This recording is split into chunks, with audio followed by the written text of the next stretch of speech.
Oui, bonjour à tous. Donc, merci de nous rejoindre aujourd'hui pour cette nouvelle interview avec Vincent Canova. Donc, merci Vincent d'avoir accepté mon invitation à cet événement en ligne que j'organise qui s'appelle Apiculture et conscience, coopérer avec les abeilles, se relier au vivant. Et donc, tu es vice-président de la Fédération européenne des conservatoires de l'abeille noire, hein, qui s'appelle la FEDCAM, qui existe, je crois, depuis 2015 et dont le but est de promouvoir et de préserver cette abeille donc endémique de l'Europe de l'Ouest. Et donc, tu es très engagé dans la conservation et la préservation de cette abeille dite noire depuis une dizaine d'années, je crois. Et pour nos auditeurs et auditrices qui ne te connaissent pas, est-ce que tu pourrais te présenter et succinctement exprimer quel était ton parcours professionnel en tant qu'apiculteur et qu'est-ce qui t'a amené finalement à t'intéresser à la préservation de cette abeille endémique? Merci encore pour ta présence. Merci, bonjour, merci pour cette invitation. Oui, bonjour à toutes et à tous. Donc je suis Vincent Canova, j'ai grandi dans la campagne ardéchoise avec une famille qui a élevé des abeilles dès son arrivée en Ardèche, c'est-à-dire 1972. Et ces abeilles nous ont été héritées des paysans locaux qui ont fourni à mes parents des abeilles. À l'époque, les paysans disaient que l'abeille ne se vendait pas, ça se donnait. Et puis, nous avons réalisé quelques cueillettes sauvages, et puis pour constituer le cheptel de départ. Et puis, moi, je suis passé par les formations agricoles, par un lycée agricole. Et puis ensuite, j'ai travaillé dans le milieu de l'éducation et je suis revenu en 2011 pour prendre la suite de l'entreprise familiale. Et j'en profite pour rebondir sur la présentation qui a été faite sur la vice-présidence de la fédération. Effectivement, la Fédération des conservatoires de l'abeille noire a été fondée en 2015. Elle change aujourd'hui de nom pour s'appeler la Fédération pour la conservation de l'abeille noire et non plus la Fédération des conservatoires qui était un peu restrictive. Mais aujourd'hui, ce changement de nom correspond à l'envie d'accueillir et de fédérer tous les acteurs qui se sont réunis autour de cette fédération ces dernières années, qui ont essayé de rentrer, de participer à la vie de la conservation de l'abeille noire en France. Et aujourd'hui, on a à souhait de les accueillir et de les représenter beaucoup mieux que par le passé. Et donc, avant d'aller plus en avant sur ces caractéristiques de cette abeille dite noire, Apis mellifera mellifera, est-ce que tu pourrais nous parler un petit peu de l'origine de cette sous-espèce et d'où elle vient et quelle est un petit peu son histoire succinctement? Oui, les abeilles noires que j'élève aujourd'hui, comme je le disais, sont héritées de mes parents, qui elles-mêmes étaient héritées des paysans, qui eux-mêmes, ces décennies, ces siècles derniers, les avaient prélevés ou disons tout simplement accueillis dans l'environnement. Et donc c'est l'environnement naturel ce sont les forêts ici chez nous les forêts de châtaigniers en particulier, qui hébergeaient ces abeilles noires. Et, et cette abeille noire que les paysans élevaient, c'est une sous-espèce qui est sous sa forme telle qu'on la connaît. C'est une sous-espèce qui a environ 10 000 ans, c'est-à-dire qui s'est mise en place après la dernière glaciation. Mais si on remonte plus ancien, cette sous-espèce, elle correspond aux différentes populations d'abeilles noires qui ont survécu dans ce qu'on a appelé les refuges glaciaires, c'est-à-dire ces poches de résilience des populations d'abeilles mellifères qui se sont formées à la suite des différentes glaciations. Il y a 20, 30 000 ans et puis il y a 300 000 ans. Et si on remonte avant même encore, cette abeille mellifère, cette abeille noire, Apis mellifera mellifera, c'est la première abeille mellifère à avoir colonisé l'Europe il y a 1 million d'années, à l'époque où le continent européen était vierge d'abeilles mellifères. Hmm. Et est-ce que tu peux nous dire, pour ceux qui sont peut-être plus apiculteurs et apicultrices que les autres, quelles sont les principales différences entre cette abeille Apis mellifera mellifera et les autres sous-espèces, en particulier en ce qui concerne leur comportement et leur adaptation à l'environnement? Alors, ça va faire une redondance, mais je le rappelle, ce qui fait sa différence principale, c'est son histoire évolutive, justement, et c'est notamment son aire de répartition naturelle, qui va des Pyrénées jusqu'à l'Oural, et donc qui, sur cette aire de répartition, lui a permis de s'adapter à des conditions climatiques très, très, très variées, très changeantes aussi, de par de son histoire évolutive qui est longue, vous l'avez entendu.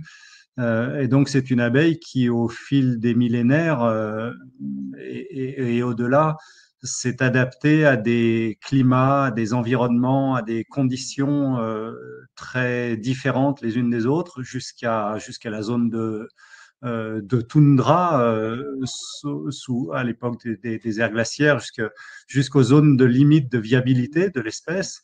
Et jusqu'au sud, au pourtour méditerranéen, donc avec des conditions beaucoup plus clémentes. Et donc, c'est vraiment son histoire évolutive qui a forgé, qui a ancré dans son répertoire génétique un panel de comportements notamment de solutions pour l'avenir, puisqu'elle elle a traversé le million d'années jusqu'à aujourd'hui. Et donc, c'est vrai que c'est une abeille porteuse d'une richesse comportementale très intéressante. Ce qui fait une de ces grosses différences avec les autres sous-espèces, c'est son extrême rusticité, justement, qui est due à son histoire évolutive et à son aire de répartition sur des territoires très différents. Elle est aussi douée d'une grande prudence, notamment au printemps. Elle a un démarrage tardif, ce qui lui permet de ne pas avoir à réchauffer, par exemple, du couvain lors des retours de froid qu'on a pu avoir ces dernières années, ces 2 dernières décennies notamment, depuis qu'on est vraiment dans une période de bouleversement climatique. Même si on parle de réchauffement climatique, il faut rappeler qu'on vit des bouleversements climatiques à l'échelle locale, il y a des courtes échelles de temps. Et les retours d'hiver qui ont lieu parfois même jusqu'au mois de mai ces dernières années, l'abeille noire il fait face peut-être un peu mieux que les autres, justement parce qu'elle a un démarrage plus tardif et donc elle a des moins grandes surfaces de couvain à réchauffer au printemps. Elle a aussi, cette abeille noire, un niveau de consommation de provisions hivernales extrêmement faible. Elle est capable d'hiverner sur très peu de miel. Elle a une adaptation permanente de sa population aux ressources, et notamment la ponte de la reine qui est en concordance continue avec les entrées de pollen. C'est aussi ce qui fait elle a un démarrage printanier tardif, c'est qu'en fait, elle monte en population, elle monte en ponte, en quantité de ponte, elle monte progressivement en corrélation avec la disponibilité de la ressource, et notamment pollinifère. Et puis, elle a une capacité de survie des colonies qui est avec des effectifs qui peuvent être très faibles, c'est-à-dire qu'elle peut perdre beaucoup d'ouvrières l'hiver et puis redémarrer au printemps avec des quantités d'ouvrières qui sont effrayantes presque, en tout cas pour certains apiculteurs. Et moi, le premier, j'ai fait des erreurs dans ma jeunesse d'apiculteur. Les premières années, je voyais des colonies avec une reine et très, très, très peu d'ouvrières, une poignée d'ouvrières, littéralement une poignée, quelques centaines d'ouvrières. Et je posais un regard dubitatif sur ces colonies qui, à mon avis, ne pouvaient pas redémarrer avec si peu d'individus. Et pourtant, c'est des colonies 2 mois plus tard sur lesquelles on posait une hausse au moment du châtaignier, par exemple. Donc l'abeille noire a vraiment un redémarrage très efficace. Elle est tardive, mais par contre, elle est vraiment très efficace quand il s'agit de redémarrer l'activité. Hmm. Elle Donc, a, Ah oui, je voulais dire un mot quand même sur la période de reproduction, qui est aussi une de ses qualités. Elle a une période de reproduction qui est très ciblée. Où qu'on soit sur son aire de répartition, sa période de reproduction, la fièvre d'essaimage, a lieu au moment de la mielée principale.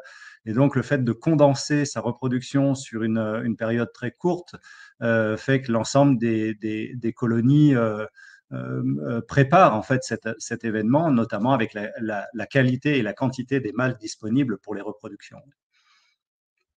Et à quelle époque a lieu cette fièvre d'essaimage pour cette sous-espèce? Puisque Alors, tu ça dis dépend qu'elle vraiment parce que tu dis qu'elle est la même finalement sur quelle que soit l'aire de répartition. Est-ce que tu peux nous en parler justement de cet instinct finalement naturel de reproduction?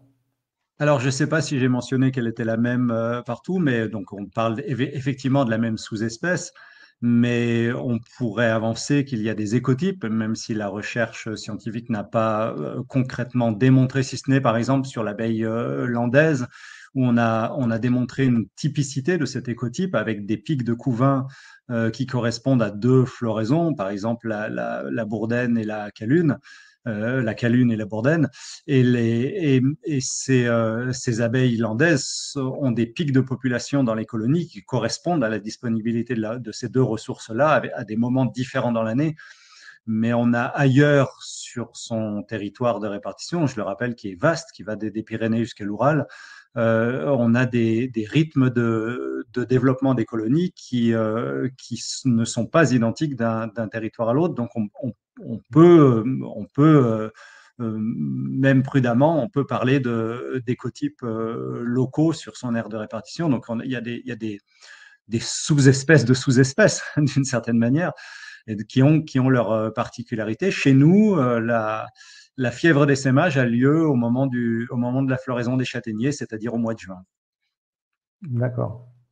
Et donc, juste sur le plan peut-être technique, est-ce que vous faites quelque chose puisque ça agit pendant la floraison? Et donc, c'est un petit peu antinomique avec les pratiques habituelles qui consistent à limiter l'essaimage pour pouvoir justement produire. Quelle est ton approche justement vis-à-vis de cet instinct naturel et en même temps la conciliation avec la production de miel? Ah, ben, j'attendais cette question avec impatience. J'avais l'impression qu'elle arriverait un petit peu plus tard, au moment notamment des questions, j'espère, qui seront abordées sur les conservatoires de l'abeille noire et les pratiques qui y sont associées. Mais bien sûr que cette fièvre d'essaimage, on se réjouit, et je peux vous le dire, on se réjouit de la voir venir et on se réjouit de cueillir des essaims. La cueillette des essaims, c'est juste un moment magique dans la vie de l'apiculteur et dans la vie de l'abeille. C'est un des rares moments où elle perd complètement son agressivité. Elle est dans une sorte d'état de grâce qui est partageable par l'humain.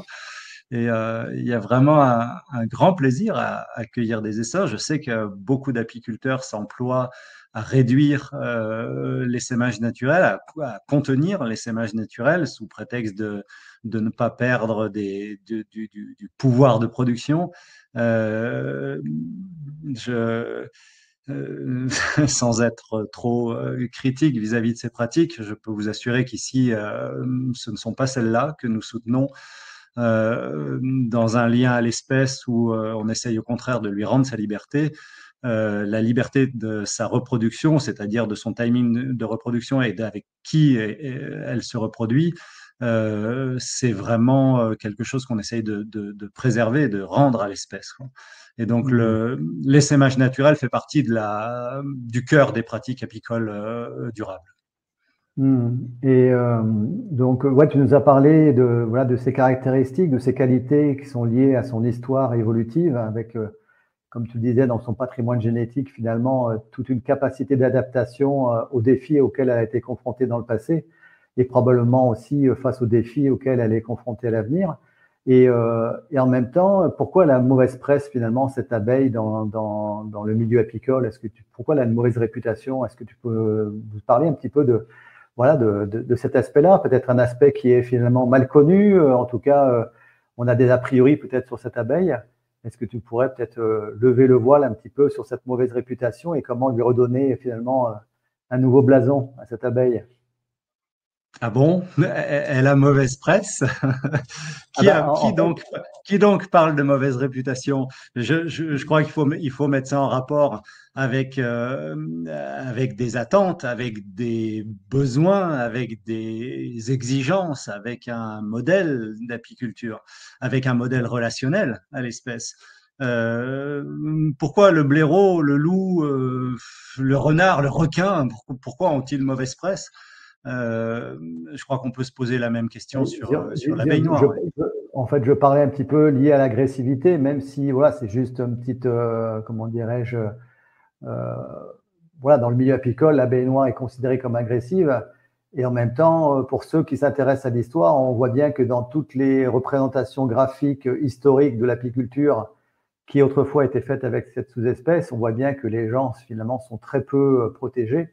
Et donc, c'est quand même une représentation du fait que cette agressivité qui est un petit peu ce qu'on lui reproche n'est pas forcément liée finalement à ses caractéristiques initiales, mais plutôt à ce que on pourrait appeler finalement une hybridation qui fait que cette abeille finalement amène peut-être des caractéristiques d'agressivité un peu plus importantes. Qu'est-ce que tu en penses toi par rapport à cet aspect-là? Et notamment Oui, oui, les défis auxquels elle est confrontée actuellement, hein, qui est l'hybridation. bien sûr, j'entends la question de fond et j'y réponds volontiers. Simplement, je tenais à rappeler que cette mauvaise réputation, elle est vraiment à replacer dans un contexte d'attente particulière vis-à-vis d'exigences, on peut le dire, particulières vis-à-vis de l'abeille mellifère aujourd'hui, et que notre rapport à l'abeille mellifère aujourd'hui a été quelque peu détourné et au profit de la production de miel, en oubliant complètement la raison d'être de l'espèce, qui est avant tout de servir le milieu avant de servir l'humain. Et l'humain qui aujourd'hui pose un regard jugeant sur les caractéristiques de l'abeille noire me semble aller un peu vite en besogne. Et maintenant, regardons effectivement sa mauvaise réputation. Vous parlez de l'agressivité. L'agressivité, justement, est une des conséquences de, de l'apiculture moderne, c'est-à-dire de l'hybridation. Et il a été démontré que une population sur laquelle il y a une relative faible variabilité génétique.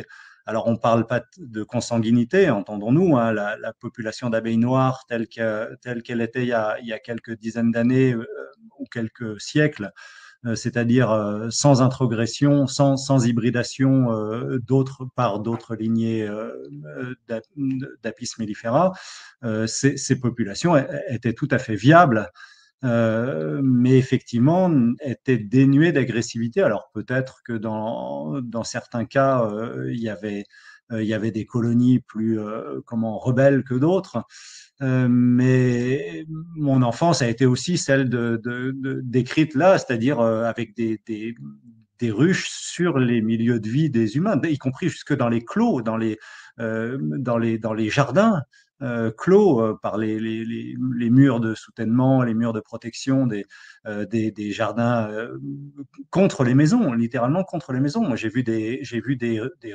ruchetrons, plusieurs ruchetrons installés là chez nos voisins à 15-20 mètres de la porte d'entrée de la cuisine. Donc les gens vivaient avec les abeilles. Donc si l'abeille noire avait eu l'agressivité qu'on veut bien lui prétendre par le passé, les humains ne l'auraient pas installé comme on installe un frère ou une sœur, quoi. Voilà. Mais effectivement, cette agressivité, elle a été démontrée comme étant dont l'origine est justement l'hybridation artificielle par des lignées exogènes. Et donc, c'est effectivement, dans certains cas, l'hybridation enfin, des colonies hybridées peuvent avoir comme descendance des, des colonies qui, on pourrait même parler plus que d'agressivité, on peut quasiment parler de folie, enfin de dégénérescence, de problèmes liés à des combinaisons génétiques disharmonieuses, comme le dit Lionel Garnery, mais à des combinaisons génétiques qui génèrent des individus hyper agressif. Et c'est probablement dans certains cas, c'est-à-dire c'est quelques colonies, quelques résultats sur quelques pourcents, quoi. C'est probablement ces quelques pourcents qui ont donné à l'abeille noire sa réputation d'abeille agressive. Mais il faut le rappeler, c'est pas l'abeille noire, c'est vraiment ces croisements artificiels qui engendrent dans certains cas des colonies qui effectivement posent problème dans la relation avec les humains. Ouais. Mais c'est vrai qu'elle a d'autres réputations, enfin d'autres caractéristiques qui lui sont reprochées. Mais je le disais juste avant, son développement printanier tardif, par exemple, lui est reproché, mais il me semble qu'aujourd'hui, c'est une qualité, au contraire. Et c'est pour ça que je rappelais que c'est dans un certain contexte, par un certain regard, qu'on lui reproche certaines choses et qui peuvent, avec un regard changé, peuvent apparaître comme des qualités, quoi.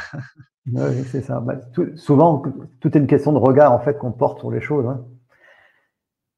Et j'aimerais, avant de parler un peu plus finalement des conservatoires, de leur définition, de leurs actions, est-ce que tu pourrais nous parler des défis auxquels cette sous-espèce Apis mellifera mellifera, dite abeille noire, est confrontée actuellement? Est-ce que tu peux nous parler un petit peu de sa situation finalement et peut-être voir comment elle peut s'adapter à ces défis au fait auxquels elle est confrontée actuellement?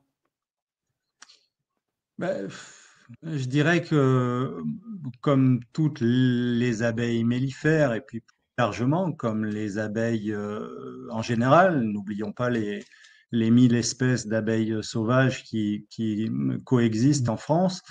Je crois que comme toutes les abeilles, elles sont impactées par un ensemble d'activités humaines. On a évoqué le bouleversement climatique. Maintenant, des climato-sceptiques, il n'y en a plus beaucoup. Je crois qu'on peut s'accorder à dire que l'humain a sa responsabilité là-dedans. Et donc, on peut parler du modèle agricole avec la raréfaction de la ressource. On peut, y compris dans les campagnes d'ailleurs, hein, la, la politique agricole a aussi des impacts pas seulement dans les zones de plaine et de grande culture, mais aussi dans les milieux ruraux comme les nôtres, où on a des développements d'exploitation qui sont pas forcément en harmonie avec les besoins des pollinisateurs. Mais globalement, enfin, oui, cette question de la problématique des abeilles pose la question de la globalisation. En fait, on est à une ère de globalisation et les échanges internationaux, par exemple, confrontent nos abeilles à un ensemble de pathogènes qui n'existaient pas il y a 20 ou 30 ans, ou 30 ou 40 ans, quoi. Et il y a une trentaine d'années, il y avait quelques virus dans les ruches. Aujourd'hui, on peut compter une vingtaine de virus. Et ça, c'est bien l'humain, c'est bien l'apiculture moderne telle qu'elle est pratiquée aujourd'hui, qui engendre cette dissémination des pathogènes. Quid il y a des pathogènes qui sont hors des contrées françaises aujourd'hui, mais qui pourraient arriver justement du fait des échanges internationaux. Mais voilà, l'abeille noire n'est pas plus à l'abri que les autres sous-espèces devant toutes ces problématiques. Maintenant, je crois que l'intérêt porté à l'abeille noire là, depuis un moment déjà, on l'a oublié. Ça fait quand même quelques décennies que des apiculteurs s'intéressent à l'élevage de l'abeille noire. C'est aujourd'hui que cette problématique est mise en avant, mais elle est ancienne. Mais je crois qu'aujourd'hui, elle correspond aussi avec un besoin de retour à un mode de vie plus local, à des consommations plus locales et plus durables. Donc, au fond, je crois que si on pouvait résumer, l'apiculture telle qu'elle fonctionne aujourd'hui n'est plus forcément en adéquation avec les questions sociétales de fond qui sont posées actuellement, avec les problématiques économiques, écologiques, sociales. Hmm. Et est-ce que tu peux nous parler des conservatoires, donc de ces zones de préservation, et pourquoi des conservatoires d'abord? Et pourquoi c'est important de cette mise en place de ces conservatoires et voilà, en quoi ils consistent ces conservatoires et quelles sont les actions qui sont mises en œuvre au sein de ces conservatoires? Est-ce que tu peux nous parler de ça puisque tu es engagé vraiment depuis une dizaine d'années, je crois, sur ces actions-là et sur cette nécessité quelque part de préserver cette abeille qui, du fait de la mondialisation et du fait des pratiques apicoles modernes, peuvent amener finalement une forme de disparition. Oui, bah les pratiques sur les conservatoires, on s'est employé à partir de 2015 avec la dizaine de conservatoires fondatrices de la Fédération des conservatoires, de la Fédération pour la conservation de l'abeille noire aujourd'hui. On s'est employé à partir de 2013 et pour consigner en 2015 dans un cahier des charges à définir des pratiques, ce qu'on a essayé de définir comme étant les pratiques durables, les pratiques de l'apiculture durable. Euh, on, euh, on a essayé de mettre en avant tout ce qui permettait d'être en relation avec l'abeille en étant le moins interventionniste possible et en laissant le plus de liberté possible à l'abeille. Et je crois que c'est ce qui fonde c'est ce qui fonde les cahiers des charges, c'est ce qui fonde les pratiques au sein des conservatoires. Les conservatoires aujourd'hui n'ont tout simplement pas d'existence administrative, légale. Il n'y a pas il n'y a pas de, comment, il n'y a pas de texte de loi, il n'y a pas de cadre juridique dans lequel les conservatoires de l'abeille noire puissent vraiment s'inscrire. Ils correspondent plus à des envies sur des territoires, à des besoins de conservation, de protection, régénération. Dans certains cas, sur certains territoires, l'abeille noire native, pourtant existante, qui était là avant les humains, a disparu. Et donc, on peut parler de reconstitution de population dans ces endroits-là. Mais les défis, le principal défi auquel est confrontée l'abeille mellifère aujourd'hui, c'est l'hybridation artificielle. Et donc, les conservatoires ont pour objectif de mettre à l'abri des populations d'abeilles suffisamment importantes pour éviter la dérive génétique, mais pour que ces populations d'abeilles restent viables et qu'elles puissent continuer d'être en lien avec leur environnement et qu'elles puissent continuer de subir notamment la sélection naturelle et je l'évoquais auparavant, de continuer de pouvoir se reproduire librement, quoi. Et donc les conservatoires, au fond, ça pourrait être résumé à ça, c'est-à-dire des espaces dans lesquels on fait en sorte de mettre à l'abri une population d'abeilles mellifères natives correspondant à cette abeille noire native. On essaye de les mettre à l'abri de l'hybridation causée par l'apiculture moderne. Et cette population, on la laisse évoluer librement, c'est-à-dire se reproduire librement. Il n'y a pas on ne change pas les rênes. C'est pas parce qu'une colonie nous donne pas satisfaction qu'elle n'est pas une bonne colonie. On a vu par exemple en situation de conservation ces dernières années, on a vu des colonies qui pendant 1 an, 2 ans végétaient en quelque sorte, survivaient mais sans vraiment se développer et sans produire de miel. Et puis tout à coup, la troisième année, c'était une colonie qui se réveillait, sur laquelle on pouvait récolter. Et donc ça peut être expliqué pour deux raisons, enfin, en tout cas principalement.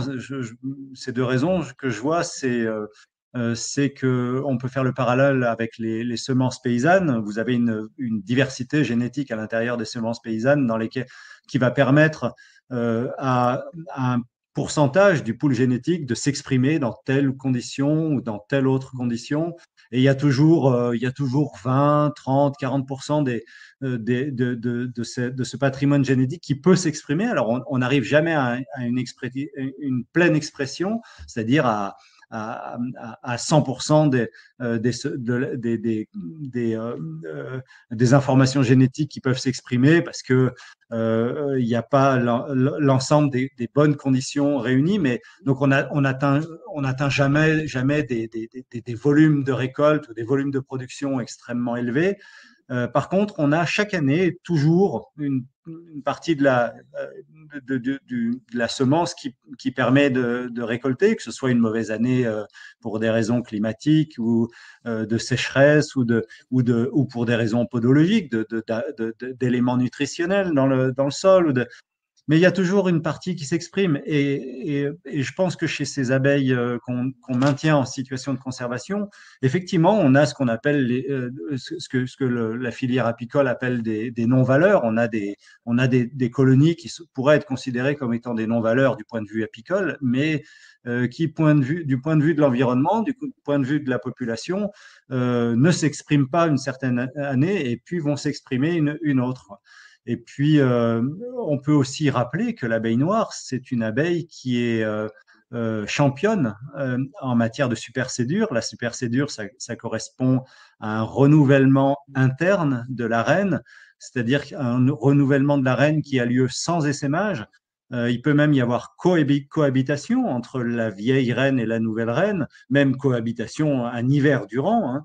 Et comme si l'hiver, les reines se transmettaient des documents, je sais pas, en tout cas des informations, ou simplement peut-être simplement la colonie attendait le démarrage printanier avec une nouvelle reine qui aurait fait ses preuves et qui pouvait congédier en quelque sorte la vieille reine.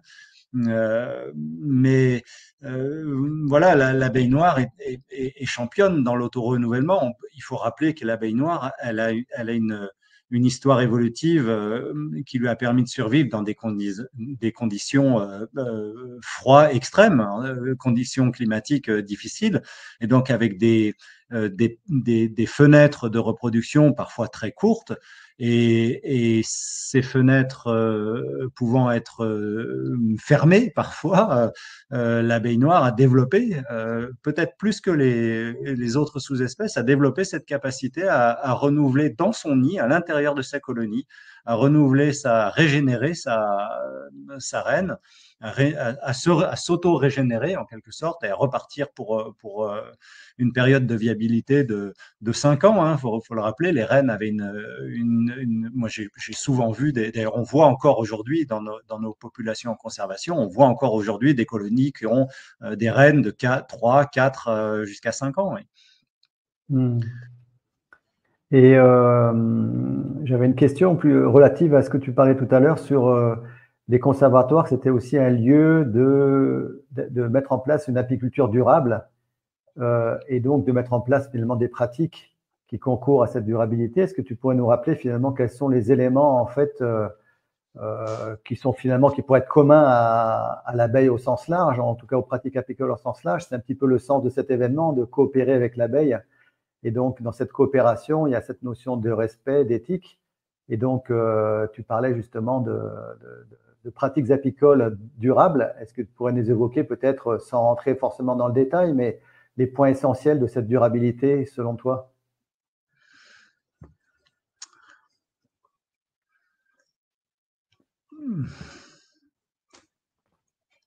Oui,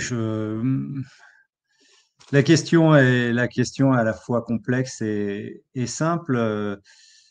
Complexe parce qu'on pourrait chacun avoir une définition de ce que c'est qu'une apiculture durable, et je suis sûr que là on pourrait tous s'enrichir. D'ailleurs, c'est peut-être l'objectif de ce sommet, effectivement, d'apporter de partager nos pratiques en fait d'essayer de mutualiser toute cette bienveillance qu'il peut y avoir dans l'envie d'être en relation avec les abeilles.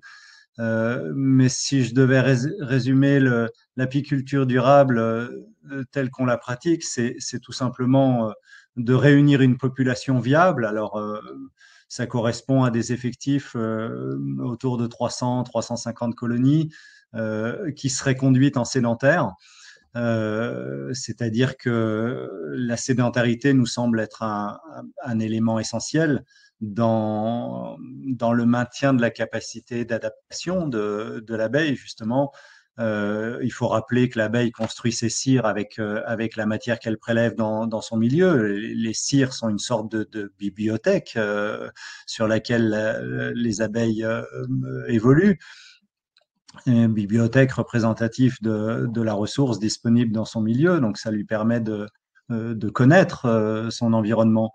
Mais l'apiculture durable, pour moi, c'est une apiculture dans laquelle on laisse l'abeille se reproduire, dans laquelle l'abeille a complètement la liberté de se reproduire et le changement de reine et le renouvellement artificiel de reine tel qu'il est pratiqué aujourd'hui me semble peu compatible avec la définition d'une apiculture durable.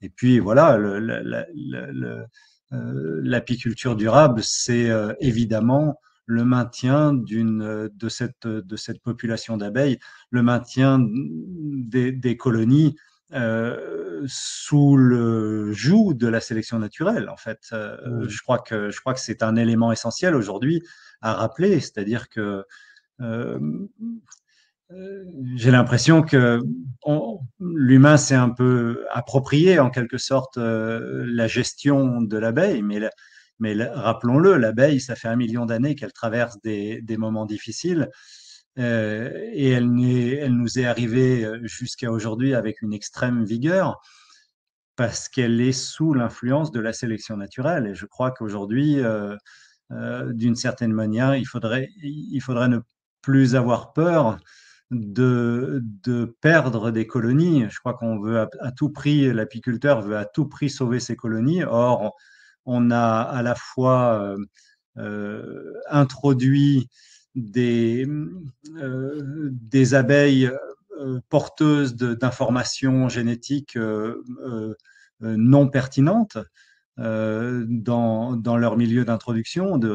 Et donc, le fait d'avoir, d'une certaine manière, augmenté la diversité génétique avec ces abeilles d'importation conduit à l'augmentation des pertes, d'une certaine manière, avec des combinaisons génétiques qui sont non pertinentes dans leur milieu d'introduction. Et donc, c'est vrai que ce facteur-là est noyé au milieu des pertes causées par la chimie de synthèse, des pertes causées par, enfin voilà, la liste serait bien trop longue à faire ici, mais je crois qu'il faut, oui, si on veut parler d'apiculture durable, on pourrait résumer en disant que c'est la sédentarité, la liberté de la reproduction et la sélection naturelle qui joue sur les colonies. Ouais. Et en termes de pratiques respectueuses, comment tu les abordes, puisque l'apiculture moderne parle de sélection, parle de nourrissement, parle de plein de choses que tu connais très bien. Et donc, juste, voilà, peut-être en quelques mots, avant de clôturer cet entretien, sur qu'est-ce que c'est pour toi finalement une apiculture respectueuse de l'abeille? Mais, là encore, j'ai juste envie de rappeler les éléments que je viens de mettre en avant, c'est-à-dire que euh, le- c'est la liberté accordée aux colonies. Je crois qu'en fond, euh, oui, je j'ai pas envie d'arrêter la définition de l'apiculture durable avec quelques mots ou quelques pratiques.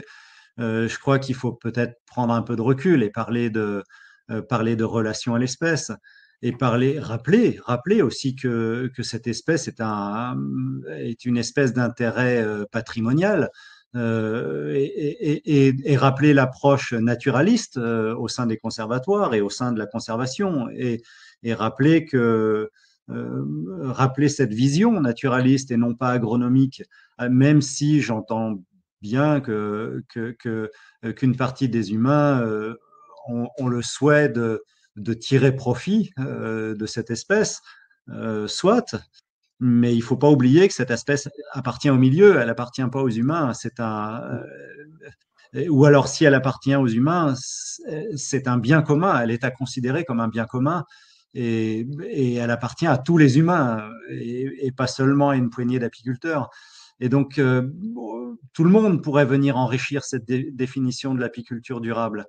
Euh, voilà, je crois que les pratiques euh, devraient s'inscrire dans un lien de confiance. Je crois qu'on traverse avant tout une période où c'est la confiance qui fait défaut. Et je crois que retrouver confiance en l'abeille, ce serait peut-être déjà reprendre le chemin, en quelque sorte, d'une apiculture durable. Et pour clôturer cet entretien, comment les apiculteurs, apicultrices ou éventuellement d'autres personnes pourraient finalement soutenir cette démarche de conservation de l'abeille noire voilà, qu'est-ce que tu peux leur suggérer pour celles qui voudraient aller un peu plus loin et qui trouvent un intérêt finalement à apporter leur contribution? Quel est ton mot sur ce sujet?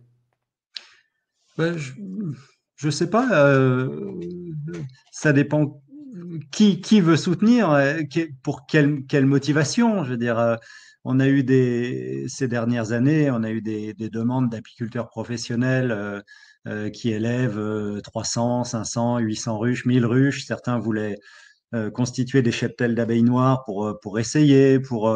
Certains en avaient littéralement marre de commander des palettes de sucre ou des conteneurs à sirop et voulaient revenir à une abeille plus rustique. D'autres apiculteurs plus à des échelles plus petites qu'on appelle l'apiculteur amateur. On peut parler d'apiculture de loisirs ou de pluriactivité. C'est souvent la motivation première, c'est celle simplement d'élever des abeilles, simplement d'avoir des abeilles dans son environnement, de réintroduire des abeilles dans son environnement.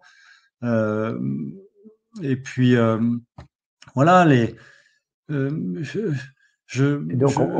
y a, il y a- il y a- on peut oui, inviter les personnes. il y a des Vas-y. motivations, il y a des motivations qui sont très personnelles. C'est ça que je voulais dire, et qu'au Oui. fond, le travail qui est fait dans les conservatoires, c'est en premier lieu d'essayer de conserver ces populations d'abeilles noires, ces reliquats de populations d'abeilles noires. Je crois qu'il faut le rappeler quand même, la situation de l'abeille noire en France est critique, hein. Pas qu'en France d'ailleurs, on était organisateur cette année des conférences internationales de la SICAM, qui est le versant anglophone de la conservation d'Apis mellifera mellifera sur son aire de répartition. Il y avait une douzaine de pays représentés, et je peux vous dire qu'ailleurs ailleurs qu'en France, dans certains pays, la situation est critique également. Dans d'autres, elle est très belle, mais parce que des humains se sont rassemblés autour de la protection des abeilles noires. Mais en France, la situation de l'abeille noire est difficile, oui, parce que des choix de développement de la filière apicole professionnelle rendent aujourd'hui difficile la conservation. J'ai pas peur de le dire, même si on aimerait tous travailler main dans la main.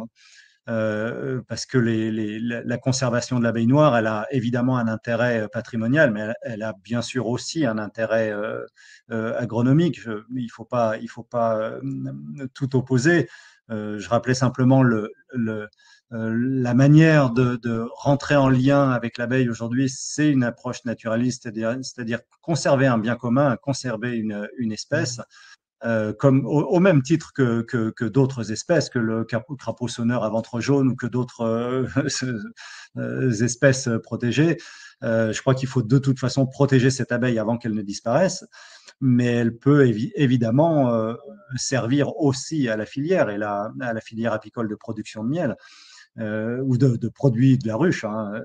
Bien sûr que tout ça est complémentaire, mais je crois que les différentes approches aujourd'hui justement doivent s'enrichir. Et en termes d'action, je crois qu'aujourd'hui, euh, il serait j'ai du mal à en parler sans opposer,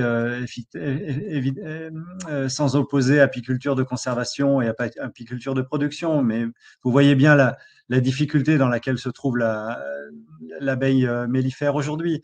Elle est en interaction avec l'apiculture de production, avec les abeilles d'élevage aujourd'hui, et on tient à rappeler que cette abeille noire, nous la considérons comme une abeille sauvage, comme une abeille native. Et c'est le maintien de cette espèce à tout prix qu'on doit viser dans nos pratiques. Et c'est un ensemble d'activités humaines qui ont des répercussions sur la vie de cette abeille noire. Donc, j'ai du mal à lister les pratiques qui peuvent aller simplement de refleurir ses jardins, de ne plus répandre de chimie de synthèse, y compris d'ailleurs sur des petits territoires comme les quelques mètres carrés de jardin ou d'espaces verts qu'on a chez soi, mais à l'échelle des communes qui s'engagent à ne plus utiliser de chimie sur leur territoire. Jusqu'aux professionnels, je vous disais, qui prennent conscience aujourd'hui de l'impact de l'introduction artificielle d'abeilles sur les populations d'abeilles noires. Vous voyez, tous azimuts, au fond, on peut trouver des pratiques qui peuvent aller dans le sens de la protection de cette abeille noire. Ouais. Eh ben, un grand merci, Vincent. Et si tu avais un mot de la fin, qu'est-ce que tu as envie de partager à celles de ceux qui vont nous écouter à travers cette vidéo? Je crois que pour revenir sur cette question de la mauvaise réputation de l'abeille noire et sur cette invitation à retrouver confiance, voilà, je crois qu'au fond, quand on connaît l'abeille noire, quand on accepte de se mettre à son échelle, de se mettre à son niveau, quand on accepte de l'observer telle qu'elle est et de la découvrir, on ne peut que l'aimer. Eh ben, sur ces belles paroles, je te remercie. Voilà, je sais que tu es très occupé. Merci pour ta disponibilité. Et puis, je te dis à très bientôt. Et puis, on reste en lien pour le live à venir. Je crois que tu seras disponible pour participer aussi à cette réflexion sur le respect de l'abeille et notamment apporter ta contribution sur ton regard. Je te remercie encore et à très bientôt. Merci, à très bientôt.